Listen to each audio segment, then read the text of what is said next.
দীর্ঘ কষ্টের অবসান ঘটল আজ। বৃষ্টির আর কালবৈশাখীর পাগল দাপটে সিক্ত হচ্ছে গরম ফাটল ধরা মেঠো রাস্তা আর রোদ ফাটা গরমে কাজ করে চলা গ্রামের চাষি বন্ধুরা। সারা দুপুরের তীব্র গরম সহ্য করার পর যখন দেখি আকাশের নৈরিত কোণে একরাশ কালো জমাট বাঁধা কালবৈশাখীর মেঘ, তখন নিজেকে আর স্থির রাখতে পারি না।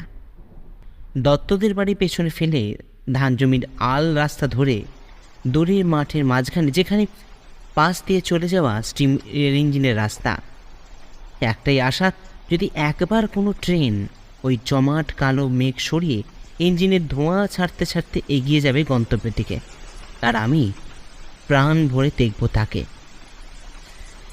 কিন্তু দুর্ভাগ্য, তার আগেই মুষলধারে ঝড় বৃষ্টি শুরু হয়ে গেল। তাই কোনো রকমে দৌড়ে চলে আসি হরেন্দার চায়ের দোকানে। হ্যাঁ, এটা ঠিক যে বাড়ি চলে গেলেও হতো, কিন্তু এই বর্ষাকালে বিকালে চায়ের সাথে প্রকৃতির স্বাদ আস্বাদন করার মজাটাই আলাদা। ঠিক কতক্ষণ আমি এইভাবে বসে আছি জানি না। হঠাৎ একটা চেঁচামেচিতে হুঁশ ফেরে। তাকিয়ে দেখি হরেন্দা কাকা খুব গালমন্দ করছেন। না, এমনিতেই হরেন্দার মতন ভালো মানুষটি খুঁজে পাওয়া মুশকিল, কিন্তু মাছ কি হলো?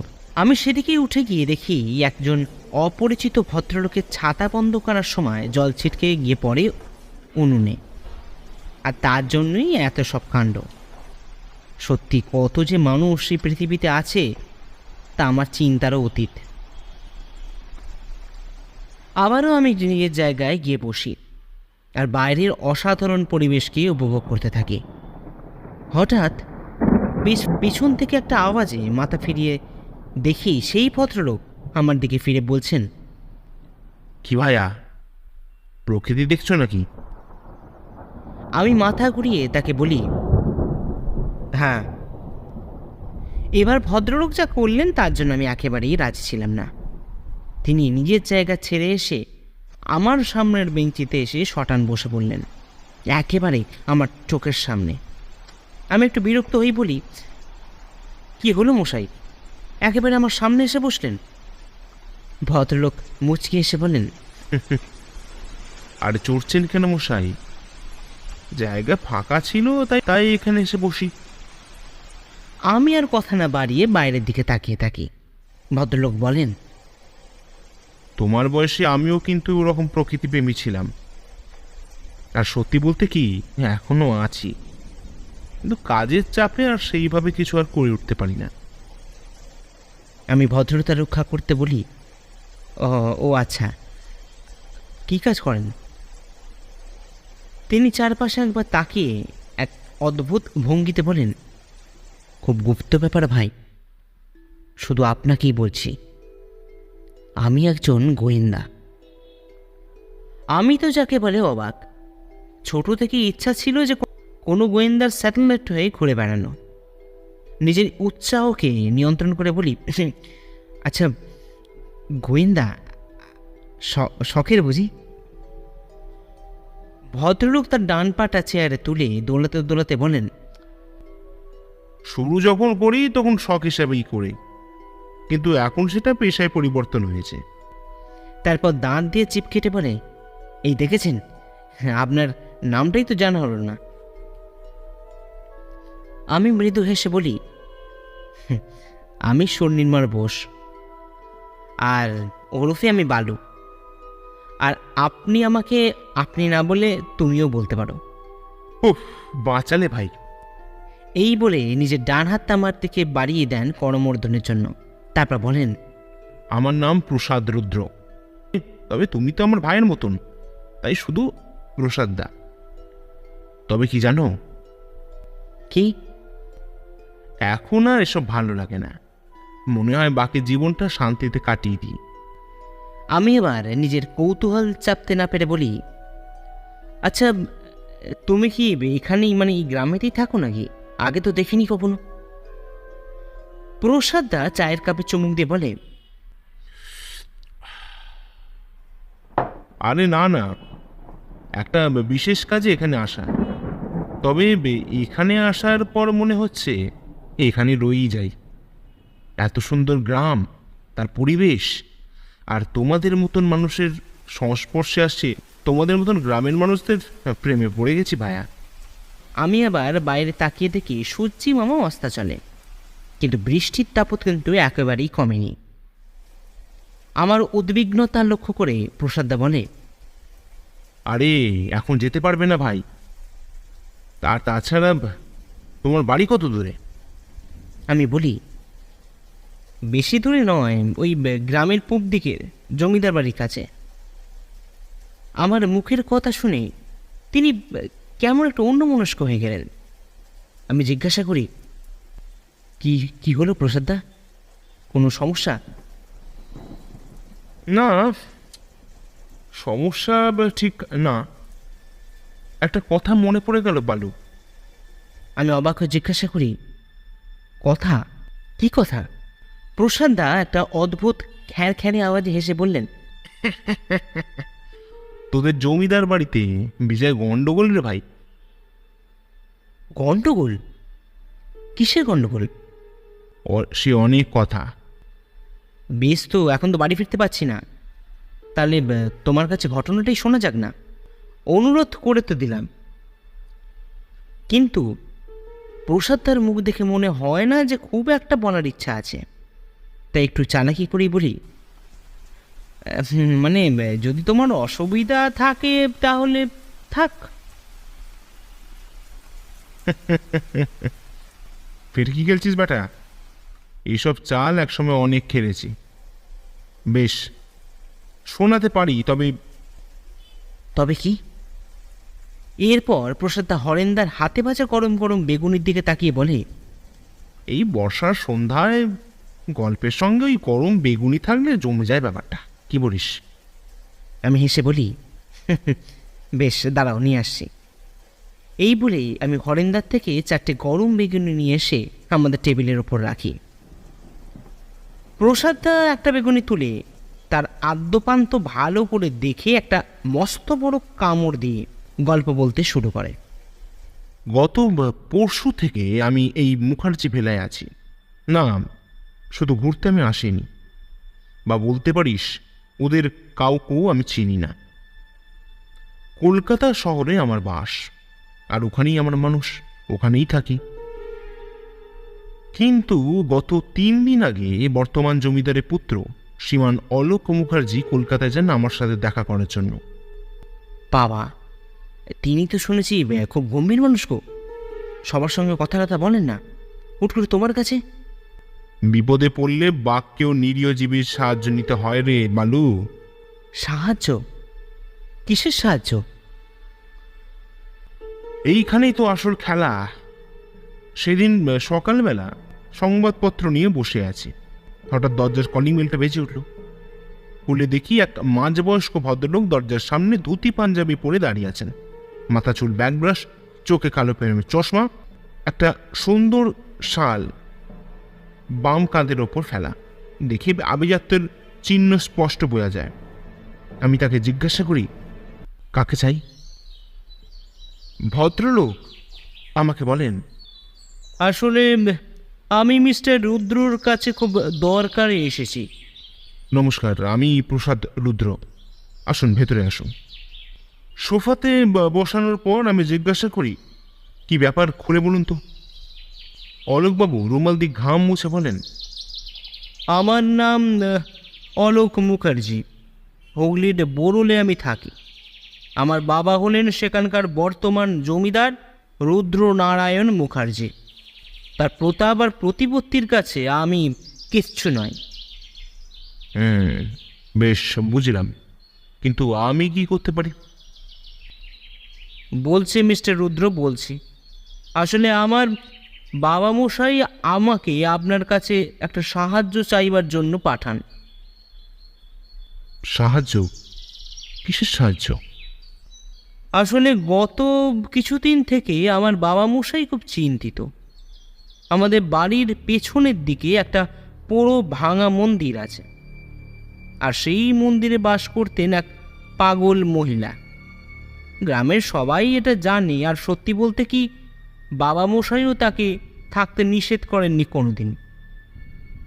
এমনিতেই তার মাথার ঠিক নেই, তার ওপর বয়সটাও তার অনেকটাই হয়েছে, তাই তাকে সেখানেই থাকতে আমরা অনুমতি দিই।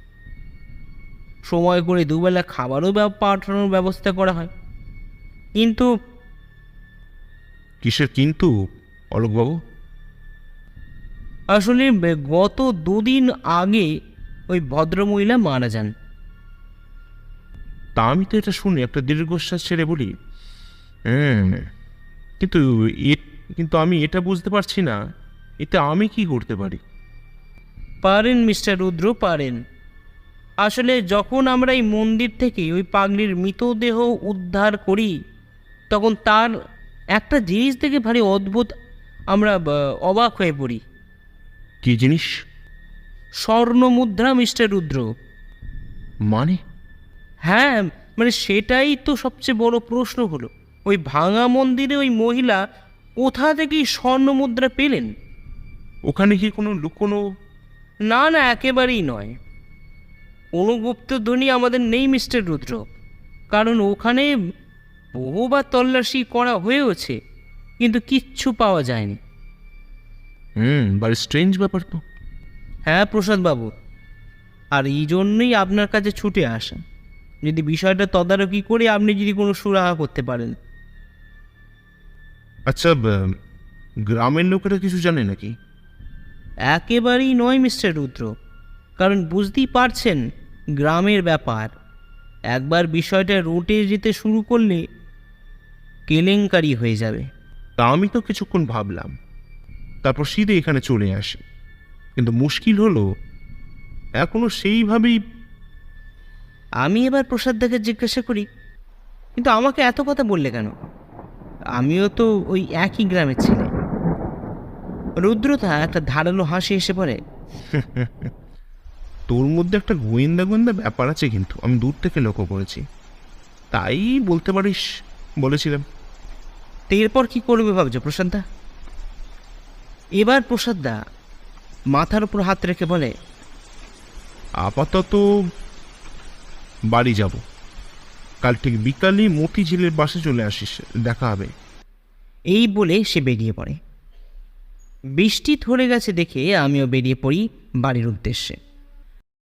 প্রায় আধা ঘন্টা হয়ে গেছে আমি মতিঝিলের পাশে দাঁড়িয়ে বাকিদের ঘরে ফেরা দেখেই সময় কাটাচ্ছি, কিন্তু প্রসাদদার কোনো পাত্তা নেই। অগত্যা বাড়ি চলে যাওয়ার কথা মনস্থির করছি, এমন সময় দেখি প্রসাদদা হন্তদন্ত হয়ে আমার দিকে চলে আসছে। আমি কাছে আসতে জিজ্ঞাসা করি, কী গো প্রসাদদা, এত দেরি কেন? আমি তো এক্ষুনি বাড়ি চলে যাচ্ছিলাম। প্রসাদদা দাঁত দিয়ে জিভ কেটে বলে, কিছু মনে করিস নি ভাই, একটা দরকারি কাজে আটকে গেছিলাম। কি দরকারি কাজ প্রসাদদা? এবার প্রসাদদা চারিদিকটা দেখে আমার কানে কানে বলে, খুব চাপের ব্যাপার ভাই, জমিদার বাড়িতে চুরি হয়েছে। চুরি? সে কি, কি চুরি হলো? জমিদার মশাই পুরনো অ্যালবাম। মানে? খুব মুশকিল ব্যাপার বালু, তবে এই প্রসাদ রুদ্র শেষ না দেখে ছাড়বে না। এবার চল একবার মন্দিরটা ঘুরে আসা যাক। কি বলছো প্রসাদদা? রাত হতে চলেছে, এখন ওই মন্দিরে? হ্যাঁ, ভয় পেলে হবে না রে, এখন করেই জিততে হবে। এরপর একটা কৌতুকপূর্ণ হাসি এসে বলে, কেন, ভয় পাচ্ছিস নাকি রে? না না, মোটেই না, রাতে ওখানে সাপকোপের বাস, তাই আর কি বলা। বেশ, ওসব চিন্তা করতে হবে না, এখন চ। রাস্তায় যেতে যেতে আমি প্রসাদদাকে প্রশ্ন করি, আচ্ছা তুমি এর আগে পুরো মন্দির গেছো নাকি? প্রসাদদা আশেপাশের গাছগাছালি দেখতে দেখতে বলে, না না, কখনো এর আগে দেখিনি। পরশুদিন তো এসেছি মাত্র, তারপর বৃষ্টি হলো কালকে, আর আজকে শুরু কাজ, তাই আজ মনস্থির করি প্রথমে আগে ওই জায়গাটাই ঘুরে আসবো। সে ভালোই করেছো। যখন আমরা মন্দিরের সামনে পৌঁছালাম, দেখি জায়গাটা মোটেও স্বাস্থ্যকর নয়, কেননা এমনিতেই রক্ষণাবেক্ষণের অভাব, তার উপর গোটা মন্দিরে সবুজ গাছগাছালি একবারে ঘিরে রেখেছে। কিছুক্ষণ মন্দিরের সামনে দাঁড়িয়ে থেকে প্রসাদদা বলে, চল বালু, ভেতরে একবার গিয়ে দেখা যাক, কারণ বাইরে থেকে দাঁড়িয়ে কিছু বোঝা যাবে না। আর তাছাড়া এখন তো আকাশে আলো আছে, আর আমার কাছে। এই বলে নিজের পকেটের ভেতর থেকে একটা টর্চ বার করে দেখায় প্রসাদদা। আমরা দুজনে গুটি গুটি পায়ে খুব সন্তর্পণে নিজেদেরকে আহত হবার হাত থেকে বাঁচিয়ে এগিয়ে চলি মন্দিরের ভেতরের দিকে। সিঁড়ি দিয়ে উঠে আস্তে আস্তে উঠতে থাকি মন্দিরের গর্ভগৃহের দিকে। ভেতরটা এতটাই অন্ধকার যে কিচ্ছু দেখা যায় না। আমি প্রসাদদাকে বলি, প্রসাদদা, টর্চটা জ্বালাও, কিছু যে দেখা যাচ্ছে না। প্রসাদদা আমার কথা শুনে টর্চটা জ্বালিয়ে দেয়। তাতে প্রথমটা চোখে পড়ে একটা শূন্য দেউল, তাতে কোনো বিগ্রহ নেই। মন্দিরের ভেতরে বট অসত্যের ঝুড়ি নেবে এক মায়া রাজ্য সৃষ্টি করেছে। আমি লক্ষ্য করলাম প্রসাদদা চারিদিকে আলো ফেলে কি যেন খোঁজার সৃষ্টি করছে। আমি জিজ্ঞাসা করি, কি খুঁজে চলেছ প্রসাদদা? প্রসাদদা সেই একইভাবে খুঁজতে খুঁজতে বলে, ক্লু ভাইয়া, ক্লু। তুইও খোঁজ, বলা তো যায় না কার চোখে কি পড়ে যায়। সত্যি বলতে কি, খোঁজা হলো বিস্তর, কিন্তু আমরা বিফল হলাম। আমি প্রসাদদাকে বলি, ফিরে চলো প্রসাদদা, বাইরে এমনিতে অন্ধকার করে গেছে। আমার কথা থামিয়ে প্রসাদদা উৎসাহের সঙ্গে বলে ওঠে, এই ওটা চির বালু। আমি টর্চের আলো অনুসরণ করে দেখি একটা ছোট্ট লোহার দরজা। দরজাটা এতটাই ছোট যে হামাগুড়ি দিয়ে ভেতরে ঢোকা ছাড়া কোনো উপায় নেই। আর সত্যি বলতে কি, ওখানে যেতেও যে খুব একটা মন চাইছে তা কিন্তু নয়, কারণ এতটা পুরাতন পুরো মন্দিরে সাপ খোপের উপদ্রব কিন্তু খুব একটা কম কিছু হবে না। আমি এবার কথা ঘোরানোর জন্য বলি, বেশ, এবার চলো দেখি। প্রসাদদা আমাকে চুপ করিয়ে সেদিকে আলো ফেলে এগিয়ে গেল। তারপর এদিক ওদিক দরজাটা ভালো করে দেখে বলে, বেশ, চল বালু, এখন যাওয়া যাক। কাল ঠিক দুপুরবেলা এখানে চলে আসবো। আমি অবাক হয়ে বলি, আবার কাল আসবে? হ্যাঁ, কাল আসতেই হবে ভাই। এখন চল। রাস্তায় আস্তে আস্তে কোনো কথা হয়নি, খালি দুর্গা দালানের সামনে এসে প্রসাদদা আগামীকালে যাওয়ার কথাটা মনে করিয়ে দেয়। কিন্তু আমি ঠিক বুঝতে পারি প্রসাদদা ওই দরজা রহস্য সমাধান করতে না করে ছাড়বে না। আর এখন চিন্তা হলো, আমি প্রসাদদার পাল্লায় পড়ে কিছু ভুল করছি না তো? যতই হোক, আমাকে এখানেই থাকতে হবে। অবশেষে 7-5 ভাবা বন্ধ করে বাড়ি ফিরে যাই। কিরে, ভয় করছে নাকি? রাস্তায় হাঁটতে হাঁটতে বলে ওঠে প্রসাদদা। আমি বলি, আচ্ছা প্রসাদদা, কাল তুমি ওখানে কিছু ক্লু পেয়েছো? প্রসাদদা আমার কথা শুনে হাঁটা বন্ধ করে বলে, হঠাৎ এমন প্রশ্ন কেন বালু? না মানে, আমার যেন মনে হচ্ছে তুমি কিছু লুকিয়েছো আমার কাছ থেকে। প্রসাদদা প্রথমে হাসে, তারপর নিজের মাথার চুল ঠিক করে বলে, কিছুটা ঠিক বলেছিস বালু। কাল ওখানে ওই লোহার দরজার কাছে আমি একটা পায়ের ছাপ দেখি। তবে সেটা কতদিন পুরাতন সেটা অন্ধকারের জন্য ভালো করে বুঝতে পারিনি। তাই আজ যাওয়া। এবার চল। মন্দিরের মধ্যে ঢুকে আমরা সোজা চলে যাই লোহার দরজার কাছে। বাইরের আলো এখানে অতটা ভালো করে ঢুকছে না, তাই টর্চের আলো জ্বেলে নিয়েছিলাম। প্রসাদদা দরজার আশেপাশে ভালো করে দেখে নেয়, তারপর হাঁটু মুড়ে বসে দরজাটা খোলার চেষ্টা করতে থাকে। মিনিট 5 চেষ্টা করেও খুলতে পারে না। অবশেষে আমিও সাহায্য করি, কিন্তু দুজনেই ব্যর্থ হই। আমি বলি, এই দরজা তো খুলবে না মনে হচ্ছে প্রসাদদা। খুলবে বালু, খুলবে, একটু ধৈর্য ধর। আমি একটু রেগেই বলি, কী সব যা তা বলছো বলো তো? দেখছো দরজা মরচে পড়ে নষ্ট হয়ে গেছে, ওটা খোলা যাবে না কোনো মতেই। প্রসাদদা এবার মাটির ওপর বসে হাসতে হাসতে আমার দিকে ফিরে বলে, আমাদের কাজটা খুব ধৈর্যে ভায়া, আর হলো পর্যবেক্ষণ শক্তির ক্ষমতা। এই বলে দেউলের কাছে গিয়ে একটা ইটের দিকে হাঁ করে তাকিয়ে ওর উপর সজোরে চাপ দেয়। আর অমনি সরসর করে দরজা খুলতে থাকে। আমি হাঁ করে আছি দেখে প্রসাদ বলে, মুখটা বন্ধ কর, নিলে মাছ ঢুকে যাবে কিন্তু। আমি ওর কথা থামিয়ে বলি, কি করে করলে প্রসাদদা? ওই যে আগে বললাম, পর্যবেক্ষণ ক্ষমতা।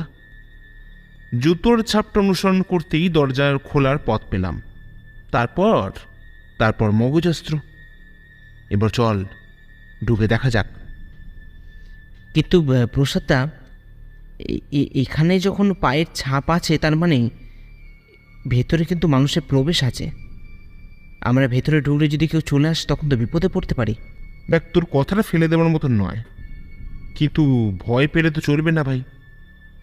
ওখানে না গেলে আমার তো অনেক প্রশ্ন উত্তর পাওয়া যাবে না, তাই আমাকে তো হামাগুড়ি দিয়ে হলেও ঢুকতে হবে। তুই যদি একান্ত না চাস তাহলে দাঁড়াতে পারিস। না না, আমিও যাব।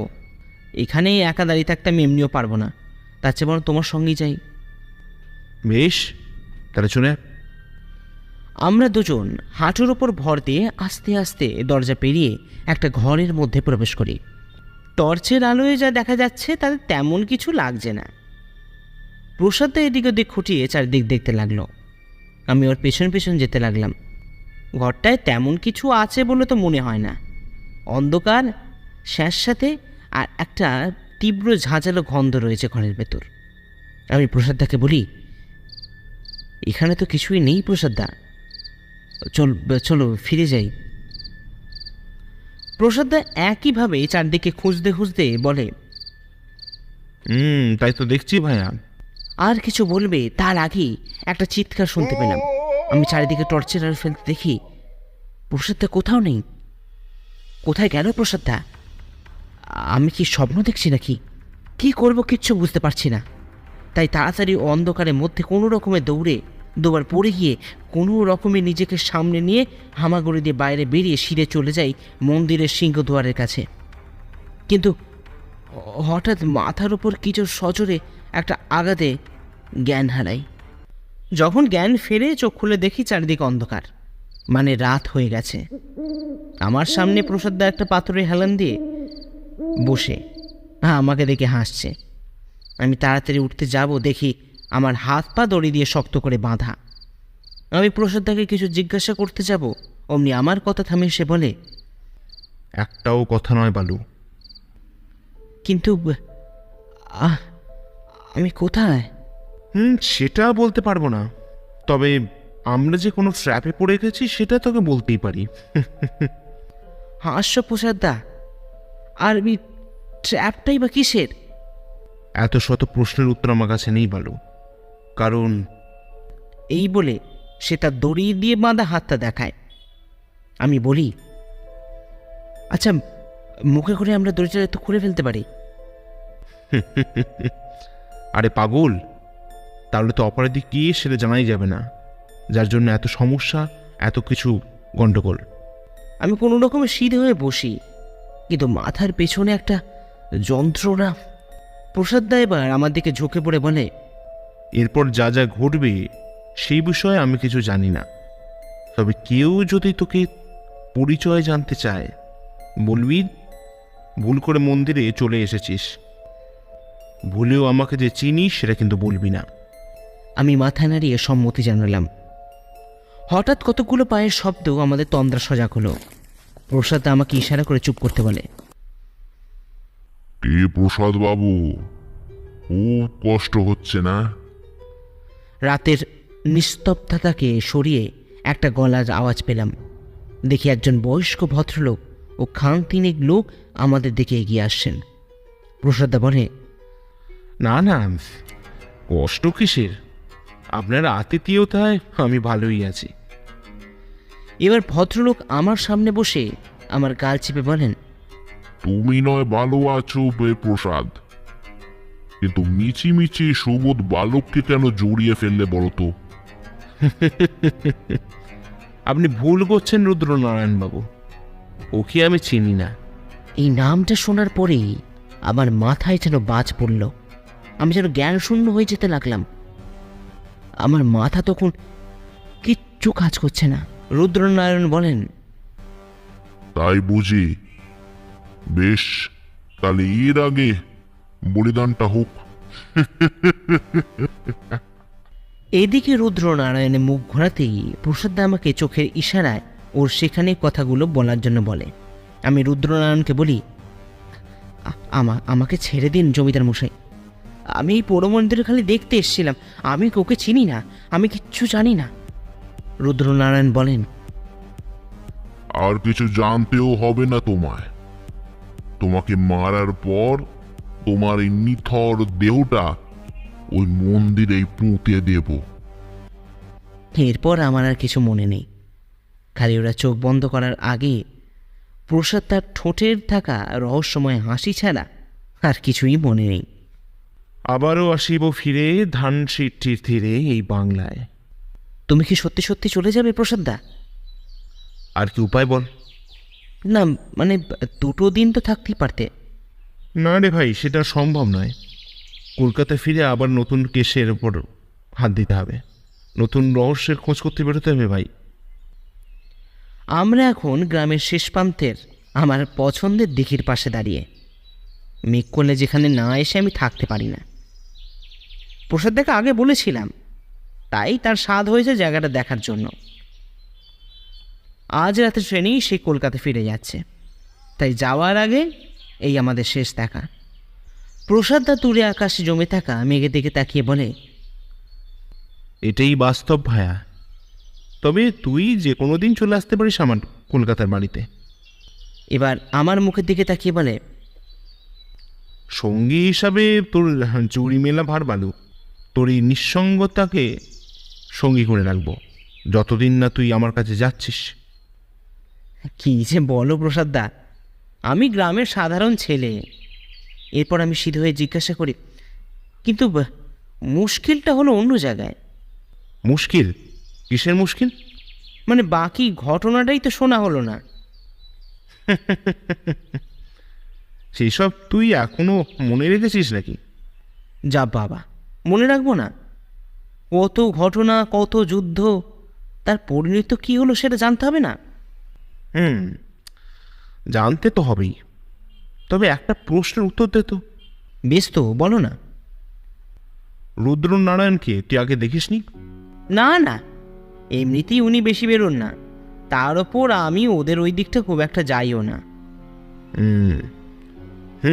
বুঝলাম। তবে সবার খুঁজে রাখাটাও কিন্তু ভীষণ জরুরি ভায়া। বিশেষ করে বর্তমান সমাজে লোকের সঙ্গে মিশিস না মিশিস, কিন্তু খোঁজ খবর রাখতে হয়, কাকে কখন কাজে লেগে যায়। হ্যাঁ, সেটা ভুল বলনি, এবার থেকে রাখবো। কিন্তু ঘটনাটা বলছি বাবা, বলছি। এই বলে প্রসাদ আমার পাশে এসে বসে, তারপর বলতে শুরু করে, আসলে আমি জমিদার বাড়িতে আসিনি ভায়া। মানে কিসব বলছো গো?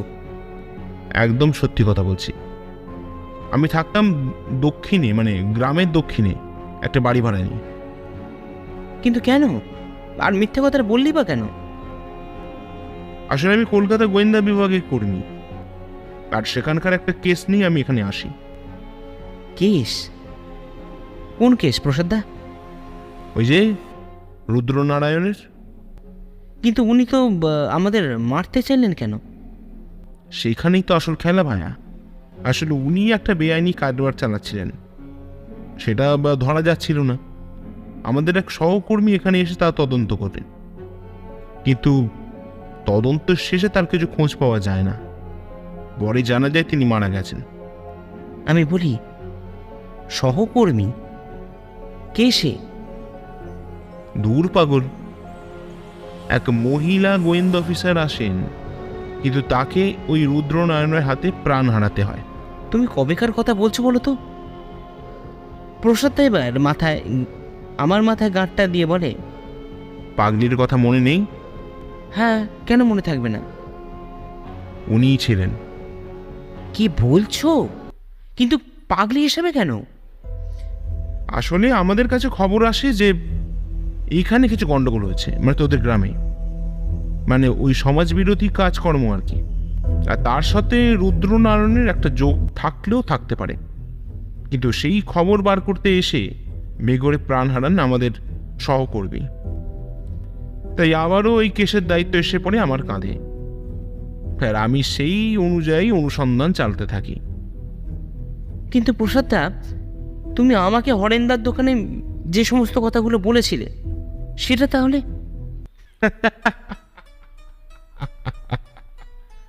মিথ্যে, মিথ্যে, একেবারে মিথ্যে।